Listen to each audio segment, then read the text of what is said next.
Mira lo interesante de esta palabra. Hágase conmigo, dijo María, conforme a tu palabra. Y ese es el corazón de este mensaje. No fue la capacidad de María lo que hizo posible el milagro. Fue el propósito de Dios. Diga, el propósito de Dios. Fue el poder de Dios. María simplemente abrazó la palabra. María recibió la palabra en lo más profundo de su corazón y comenzó a creer. La palabra uno la recibe en el corazón. Y luego que uno recibe la palabra en el corazón, esa palabra comienza a germinar dentro de nosotros. Y nosotros tenemos que creer lo que Dios nos ha dicho en su palabra. Dígale al que está a su lado, tú tienes que creer lo que Dios ha dicho en su palabra. Y tienes que abrazarte de esa palabra. Tienes que creerla con tu corazón y decir: yo creo lo que Dios dice en su palabra y yo creo que Dios lo hará. Yo creo que el poder de Dios en cualquier momento se va a manifestar a mi favor y Dios lo hará. De ese milagro yo lo espero, porque Dios dijo que así es y así será. Amén, hermanos. Tenemos que tener fe para recibir la palabra que Dios nos ha dado. Fijaos bien lo que dice Lucas, capítulo 1, versículo 26.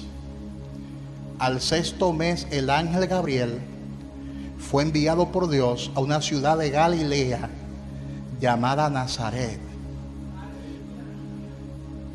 a una virgen desposada con un varón que se llamaba José, de la casa de David, y el nombre de la virgen era María.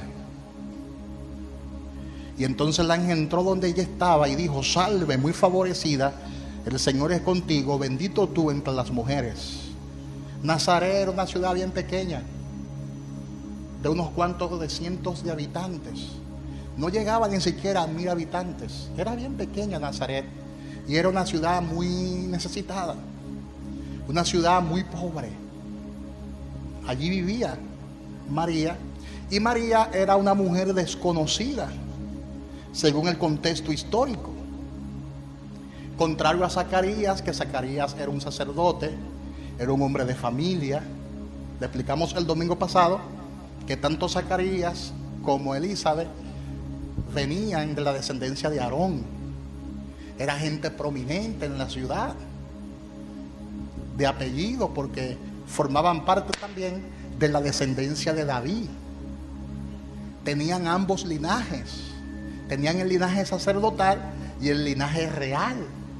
Pero María era todo lo contrario. María era una desconocida, una humilde mujer, una pobrecita que vivía ahí en Nazaret.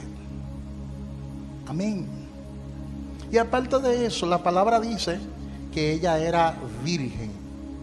No quiero entrar en todos los detalles que tengo aquí escritos, porque son bastantes detalles. Eso se lo mando después por algún medio, sea por WhatsApp.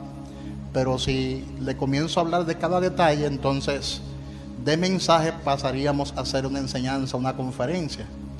Lo que yo quiero que usted entienda era que María era muy humilde. Nadie conocía acerca de María. María pasaba y nadie sabía que era María. O sea, María era una mujer común. No era como Zacarías, que cuando pasaba por un lugar la gente lo identificaba como el sacerdote. María era común. Sin embargo, halló gracia. Dice la palabra que halló gracia ante los ojos de Dios. Aunque nadie te conozca humanamente hablando, no te preocupes por eso. Trata de hallar gracia ante los ojos de Dios. Aunque tú seas un desconocido, aunque tú seas una persona que esté ahí en el anonimato, trata de que el Señor incline su cabeza y te vea. Trata de hallar gracia ante los ojos de Dios. El ángel le dijo: salve, muy favorecida, el Señor es contigo. Amén. Y esa expresión comunica la idea de alguien que ha recibido gracia o favor de Dios. Gloria a Dios. María, humanamente hablando, no tenía ningún mérito. María no era una celebridad de su época. Era una muchachita, jovencita, adolescente. Y según mis investigaciones, que no voy a entrar en muchos detalles sobre eso, pero según mis investigaciones, María era tan joven, tan joven, que todavía no estaba completamente formada como mujer. Escuche bien esto, para que tú veas lo grande que fue ese milagro. María no estaba todavía formada como mujer, dando a entender que ella todavía no producía, escuche esto, no producía los óvulos para fecundar. Para que un bebé se produzca en el vientre de una mujer, deben existir dos elementos. Debe existir el esperma del hombre. El esperma del hombre debe existir. Y el esperma de hombre tiene que ser transportado.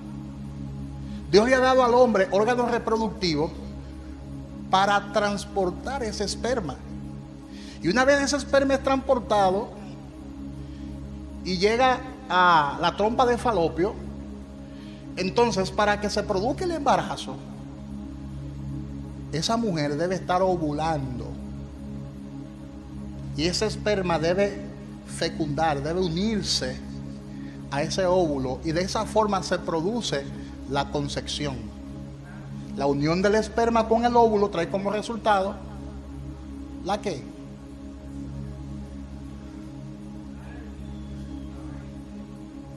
¿Trae como resultado qué?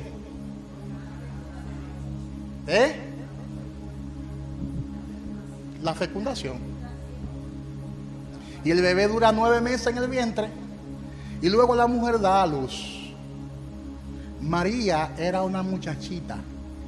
Hay gente que ven a María como una señorita ya grande, capaz de ovular. María no tenía la capacidad de ovular, por eso ella se preguntó, pero ¿cómo será esto? No conozco varón. Soy una virgen, nadie me ha dado ni siquiera un besito. Porque ser virgen no era ser señorita nada más. Ser virgen era ser una muchachita que ni siquiera un besito le habían dado. Pero aparte de eso, su cuerpo no estaba formado todavía, humanamente hablando, para que salga embarazada.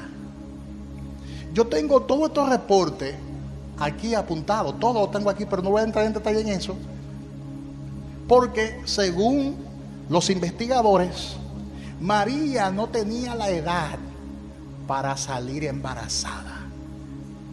Y esto confirma aún mucho más lo que Dios hizo.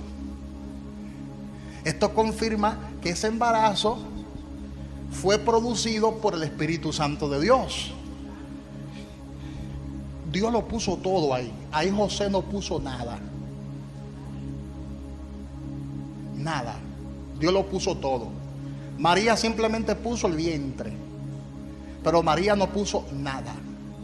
Ni siquiera los óvulos puso María porque no tenía con qué ponerlo. Hello. ¿Están entendiendo eso? No diga amén, porque eso ni yo lo entiendo.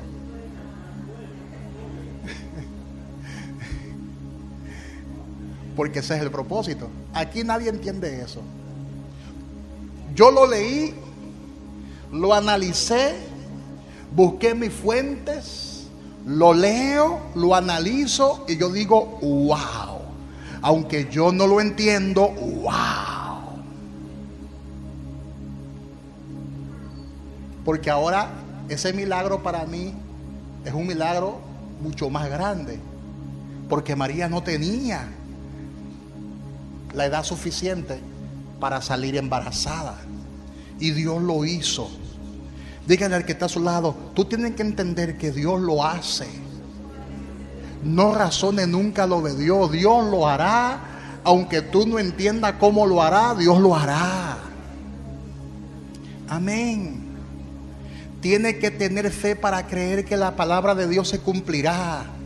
Tiene que tener fe para creer que el propósito de Dios se va a cumplir en tu vida, porque tú recibiste una palabra, tú fuiste enviado, enviada para cumplir con el propósito de Dios. Pero la palabra de Dios a ti te alcanzó y a mí también. La palabra ha sido desatada no para que la razonemos. ¿Sabe por qué no podemos razonar la palabra de Dios? Porque no se puede. No se puede. Por eso la palabra de Dios habla de la fe, porque la fe no se razona. La fe es espiritual. La fe no admite razonamiento. Yo no puedo agarrar tu fe y llevarla a un laboratorio para analizarla. Tú no puedes agarrar mi fe y llevar mi fe a un laboratorio. La fe no se puede analizar. Ahora bien, la fe se puede experimentar. El milagro se puede experimentar.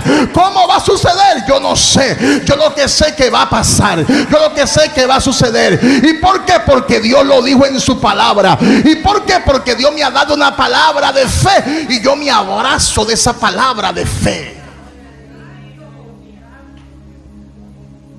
Amén. Pero mira lo que dice el versículo 29. Porque hay que tener fe para creer que la palabra de Dios se cumplirá. Mira que dice el versículo 29. Mas ella, cuando le vio, se turbó por sus palabras. Hay palabras que turban a cualquiera. Y pensaba, ¿y qué salutación será esta? Entonces el ángel le dijo: María, no temas, porque has hallado gracia delante de Dios. Dios conoce tu nombre. Dios conoce tu nombre. Y Dios conoce tu apellido también. Pastor, pero mi apellido es el común, el que todo el mundo tiene. Yo soy Félix, yo soy Pérez de Perecerá.